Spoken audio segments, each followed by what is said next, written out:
नमस्कार, जय हिंद प्यारे साथियों। हम धीरज सर फिर से आज आपको ज्ञान संगम चैनल पर स्वागत करते हैं। आइए आज हम हिंदी का एक महत्वपूर्ण टॉपिक देखने चलते हैं जिसका नाम है हिंदी साहित्य।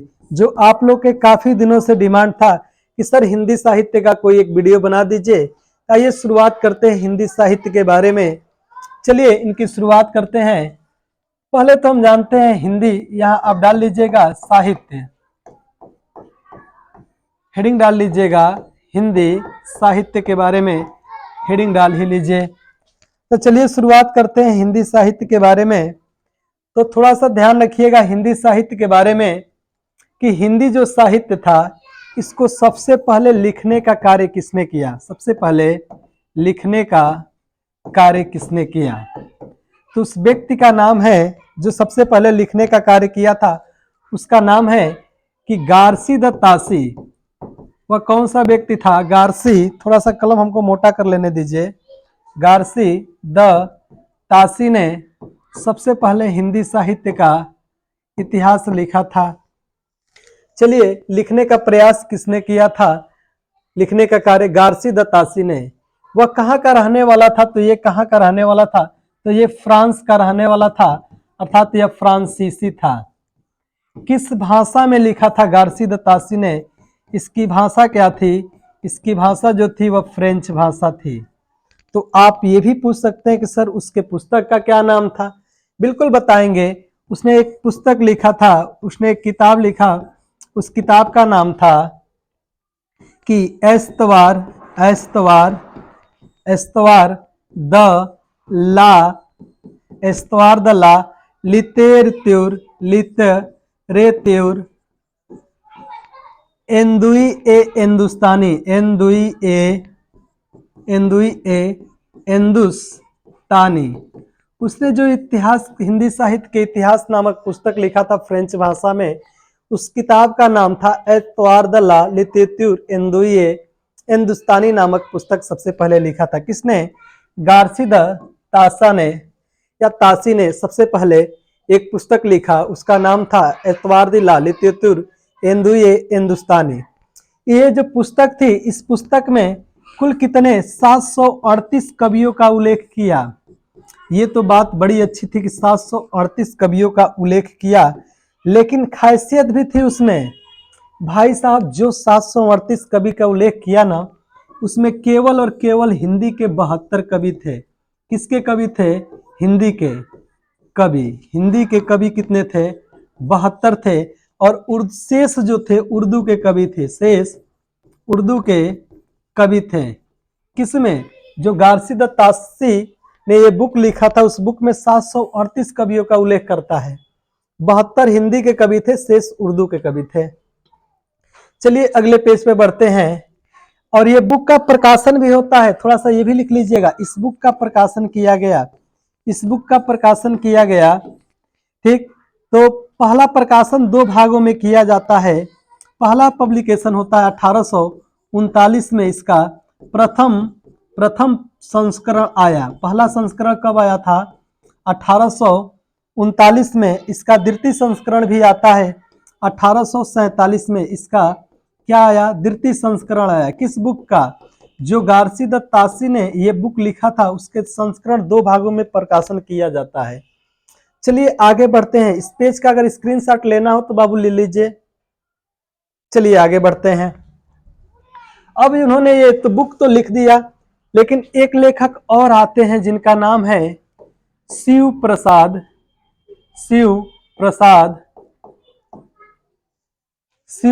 सरोज। ये एक ऐसे लेखक आते हैं, शिव प्रसाद सरोज ने। इन्होंने भी एक बुक लिखा, उस बुक का नाम लिखा था, इन्होंने उस एक किताब लिखा, उन्होंने लिखा शिव सिंह सरोज नाम की। शिव सिंह अपने ही बेचारे नाम पर, शिव सिंह भी इनका नाम था, शिव प्रसाद सरोज कहा जाता था। इन्होंने एक बुक लिखा। थोड़ा सा रुक जाइए, एक मिनट थोड़ा सा। यहाँ देखिए, जो शिव सिंह सरोज थे, ये थोड़ा सा यहाँ मिस्टेक हो गया है क्या कि वो कौन थे? तो वह शिव सिंह सरोज जी थे। शिव सिंह सरोज उन्होंने पुस्तक लिखा, ठीक। शिव सिंह सरोज ने शिव सिंह सरोज के नाम से ही शिव सिंह सरोज के नाम से पुस्तक लिखा। और यह हिंदी भाषा का, इसको कहा जाता है, जानते हैं क्या बाबू? यह हिंदी भाषा की दूसरी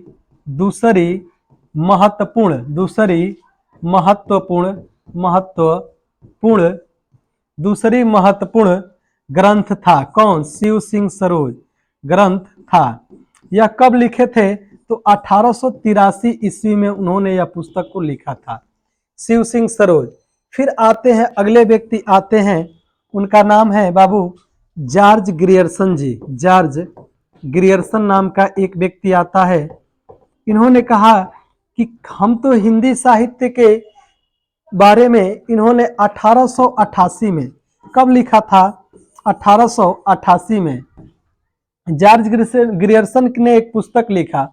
उस पुस्तक जॉर्ज ग्रियर्सन ने 1888 में एक 1888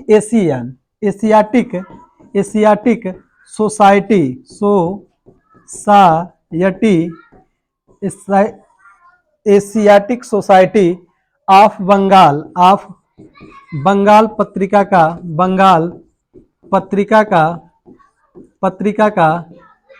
प्रकाशन हुआ था। क्या हुआ था? 1888 में प्रकाशन हुआ। किसका?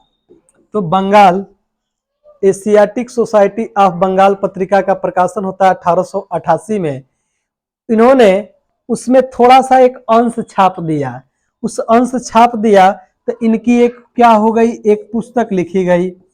वो पुस्तक का क्या नाम है, ये भी नाम पूछता है।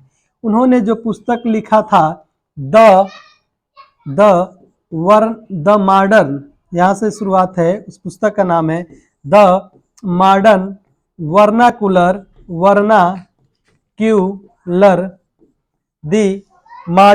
वर्नाक्यूलर लिटरेचर ऑफ हिंदुस्तान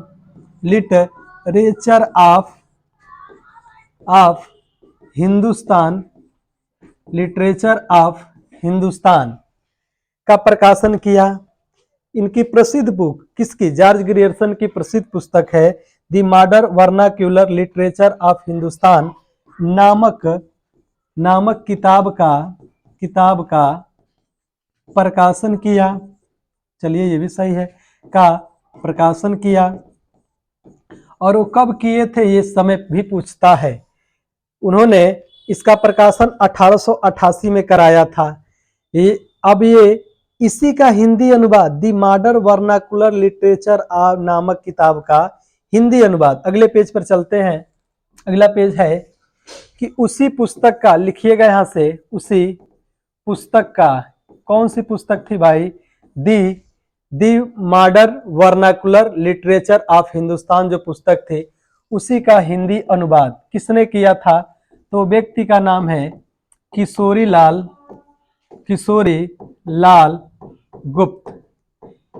लाल गुप्त ने उसका हिंदी अनुवाद किशोरी लाल गुप्त ने किया था। उस पुस्तक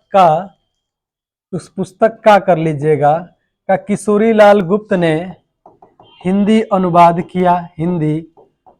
किया। बड़ी अच्छी बात है, हिंदी अनुवाद किया। जो पुस्तक को उन्होंने हिंदी में अनुवाद किया, तो किशोरी लाल ने उस पुस्तक का हिंदी में अनुवाद करके नाम क्या रख दिया? उन्होंने नाम रख दिया हिंदी साहित्य का प्रथम इतिहास। किसने नाम रखा था? तो किसने नाम रखा था? किशोरी लाल गुप्त ने द मॉडर्न वर्नाकुलर नामक पुस्तक का हिंदी अनुवाद किया। वो नाम रख दिया हिंदी साहित्य का प्रथम इतिहास, नाम रख दिए। जो किताब में, इस किताब जो बनी थी, इसमें टोटल के टोटल 1000 कवि एवं लेखकों का उल्लेख किया। लेखकों का उल्लेख करते हैं। इसी को आधार मानकर, किसको? हिंदी साहित्य के प्रथम इतिहास को आधार मानकर एक व्यक्ति ऐसे आएंगे जिनका नाम आप अक्सर सुने होंगे, डॉक्टर रामचंद्र शुक्ल ने इस पुस्तक को आधार माना और उन्हें ने भी यह बताया कि जो हिंदी साहित्य का प्रथम इतिहास है वही हिंदी साहित्य का प्रथम किताब है। डॉक्टर रामचंद्र शुक्ल ने हिंदी साहित्य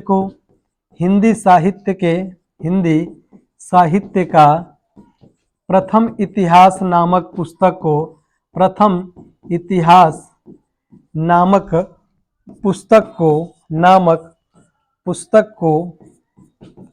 को मान्यता देते हैं, उसी को प्रथम मान्यता देते हैं। लिख लीजिएगा, उसी को प्रथम मान्यता देते हैं कि यह हिंदी साहित्य का पहला प्रमाणिक किताब है।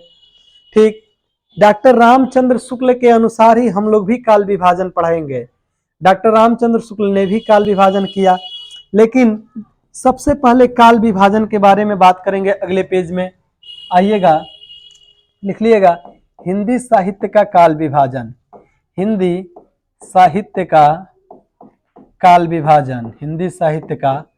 काल विभाजन। देखिएगा, इसमें भी बड़ी अंतर आएगा। ये ऐसा वीडियो साबित होगा जो पूरे YouTube पर आपको नहीं भी मिलेगा, एक साथ इतना विस्तृत क्रम में कहीं नहीं मिलेगा। हिंदी साहित्य का जो काल विभाजन है, पहला प्रयास किसने किया? पहला प्रयास किसने किया था? पहला प्रयास जॉर्ज ग्रियर्सन ने। जॉर्ज कौन किया था? जॉर्ज ग्रियर्सन नामक व्यक्ति ने, जॉर्ज ग्रियर्सन ने हिंदी साहित्य का काल विभाजन करने का प्रयास किया।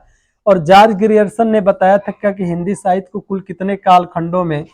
4 कालखंडों में बांटा गया है। अब देखिए, जो 4 कालखंड बताते हैं वो कौन कौन से 4 कालखंड बताते हैं? उन्होंने पहला कालखंड बताया आदिकाल। आदिकाल को ही बाबू हम लोग क्या कहते हैं?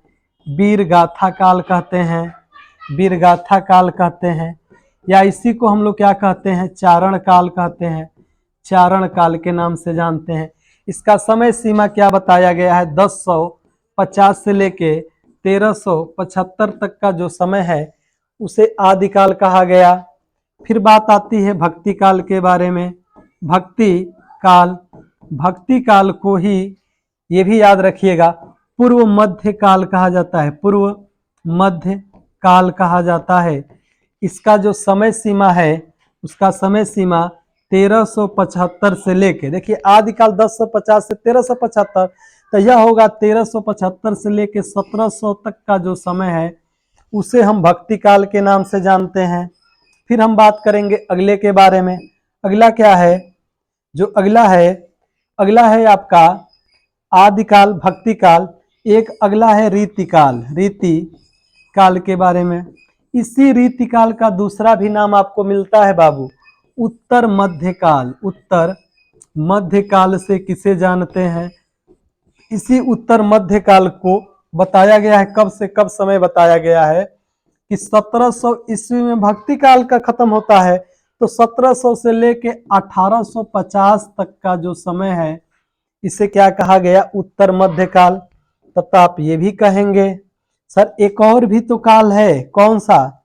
जिसको हम कहते हैं आधुनिक काल। हम कहेंगे बिल्कुल है भाई, आधुनिक काल। अच्छा, इस आधुनिक काल से एक सवाल बन जाता है, इसको एक गद्य काल कहा जाता है। किस काल को गद्य काल के नाम से जाना गया है? यही जो आधुनिक काल है इसको गद्य काल से नाम से जाना गया है। 1850 से अब तक का जो समय है इसे हम आधुनिक काल या गद्य काल के नाम से जानते हैं। जॉर्ज ग्रियर्सन ने इसको 4 कालखंडों में बांटा था। यही कालखंड का विभाजन कौन स्वीकार करते हैं? रामचंद्र शुक्ल जी भी इसी कालखंड को स्वीकार करते हैं। हम लोग को जो पढ़ा भी जाता है रामचंद्र शुक्ल के अनुसार, आप इसका बिल्कुल स्क्रीनशॉट ले लीजिए। पहला प्रयास किसने किया? जॉर्ज ग्रियर्सन ने। फिर इस कालखंडों को, हिंदी साहित्य को कितने कालखंडों में बांटा गया? रामचंद्र शुक्ल के अनुसार कितने कालखंड? 4 कालखंड। आदिकाल, इसी का दूसरा नाम है बाबू क्या? वीरगाथा काल ना, चारण काल के नाम से जानते हैं। ठीक, यहां तक आप स्क्रीनशॉट लीजिए, फिर आगे हम बताते हैं। बिल्कुल आप स्क्रीनशॉट ले लीजिए। चलिए अगले पेज पे चलते हैं। अगला पेज है कि हम देखेंगे जो हिंदी साहित्य है, हिंदी साहित्य, चलिए यहाँ आप लिख लीजिएगा थोड़ा सा, हिंदी साहित्य। हिंदी साहित्य को कुल कितने कालखंडों में विभाजित किया गया है? तो 4 कालखंड। पहला क्या है बाबू? आदिकाल, अभी बताए हैं। थोड़ा सा आप कॉपी बंद करके सोचते चलिए हमारे साथ। आदिकाल का समय सीमा क्या बताया गया कि 1050 से लेके 1375 तक का जो समय है इसे आदिकाल। दूसरा काल क्या हमने बताया है? दूसरा काल हमने बताया था क्या बाबू? भक्ति काल। इसी भक्ति काल को का समय सीमा क्या बताए हैं? 1375 से लेके जो 1700 तक का समय है उसे हम भक्ति काल कहते हैं। तीसरा काल हमने क्या बताया बाबू? तो आप कहेंगे सर जो तीसरा काल है ना वो रीतिकाल है। हमने कहा बड़ी अच्छी बात है। रीतिकाल का जो समय है 1700 से लेके 1850 तक का जो समय है वह रीतिकाल का समय है। ठीक। अच्छा, रीतिकाल के बाद कौन सा आता है? रीतिकाल के जस्ट बाद बाबू आता है, रीतिकाल के जस्ट बाद क्या आता है? आधुनिक काल। थोड़ा यहाँ आप मैनेज करिएगा, आधुनिक, आधुनिक काल। अगर न दिखता होगा तो बाबू हमारे साथ थोड़ा सा आप भी मैनेज करिएगा, हमारी बातों को सुन के आप लिख सकते हैं। आधुनिक काल का जो समय सीमा बताया गया है 1850 से अब तक का जो समय है, अब तक का जो समय है उसे हम क्या कहते हैं? आधुनिक काल। अच्छा, इस भक्ति काल को 2 भागों में बांटा गया है। थोड़ा सा आप मैप बनाने के हमारे साथ कोशिश करिएगा। आधुनिक भक्ति काल को 2 भागों में बांटा गया है। एक को कहा जाता है सगुण काव्य धारा, सगुण काव्य धारा, और दूसरे को क्या कहा जाता है बाबू? निर्गुण काव्य धारा, निर्गुण काव्य शाखा या काव्य धारा हम जानते हैं। भैया सगुण काव्य धारा जानते हो किसको कहते हैं? जिसमें साक्षात सामने रखकर हम लोग पूजा करते हैं, जैसे सरस्वती जी का सामने रख के हम लोग पूजा करते हैं, गणेश जी का सामने, महादेव शंकर भगवान को सामने रख के पूजा। ये सगुण मतलब सामने जो दिखते हैं उनका गुणगान किया जा रहा है। और निर्गुण मतलब जो दिख नहीं रहा है, मान लिया गया है। ठीक। सगुण काव्य धारा में 2 लोग को चर्चा किया जाता है। वो कौन से 2 लोग हैं जरा ये भी ध्यान रखिएगा। एक है रामाश्रयी, रामाश्रयी काव्य शाखा, और दूसरा बाबू क्या है? कृष्णाश्रयी, कृष्णाश्रयी काव्य शाखा। कृष्णाश्रयी काव्य शाखा के नाम से जानते हैं।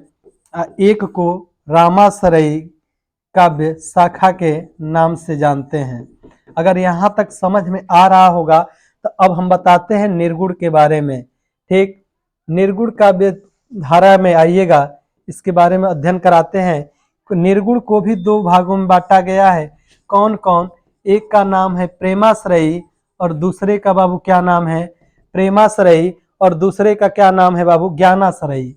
ज्ञानाश्रयी काव्य धारा, ज्ञानाश्रयी काव्य। प्रेमाश्रयी को प्रेमाश्रयी काव्य धारा लिख लीजिएगा, या काव्य शाखा कह लीजिए, काव्य शाखा भी कह सकते हैं।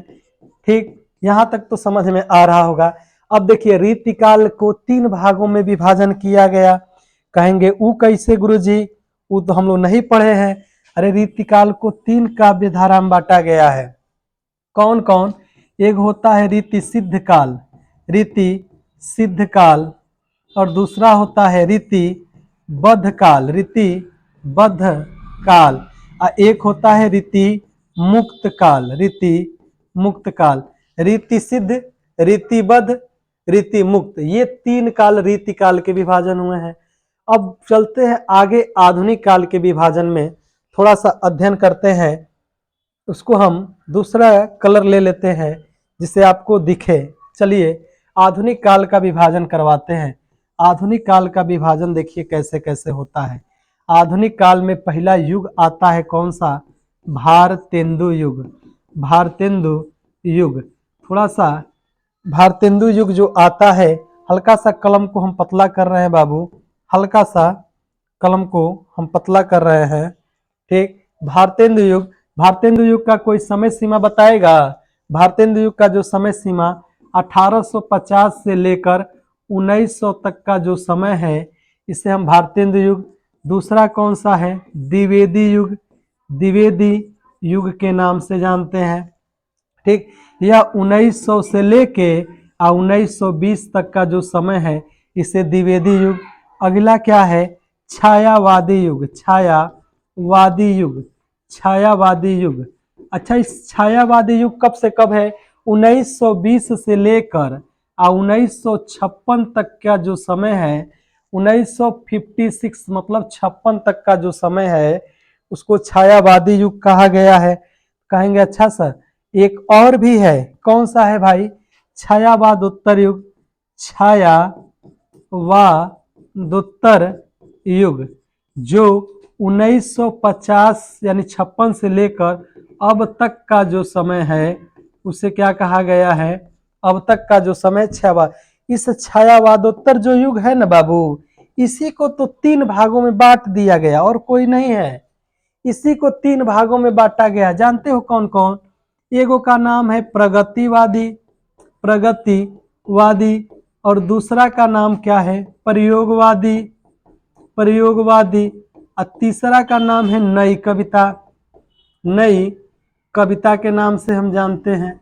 कहोगे अच्छा सर इसी का नाम है नई कविता, हम कहें ठीक, इसी छायावादोत्तर युग का 3 भाग प्रगतिवाद, प्रयोगवाद और नई कविता। प्रगतिवाद कब से कब 1936 से लेकर 42 तक का जो समय है प्रगतिवाद। अब प्रयोगवाद 1943 से लेकर 54 तक का जो समय है, ठीक 1936 से लेके 42 तक का जो समय है उसे हम क्या कहते हैं प्रगतिवाद। 1943 से 54 तक प्रयोगवादी, ठीक, और नई कविता 1954 से लेकर अब तक का जो समय है उसे हम क्या कहते हैं नई कविता के नाम से जानते हैं। आप एक स्क्रीनशॉट लीजिए, बहुत प्यारा सा स्क्रीनशॉट कि जो आपको हमेशा कार्य करे।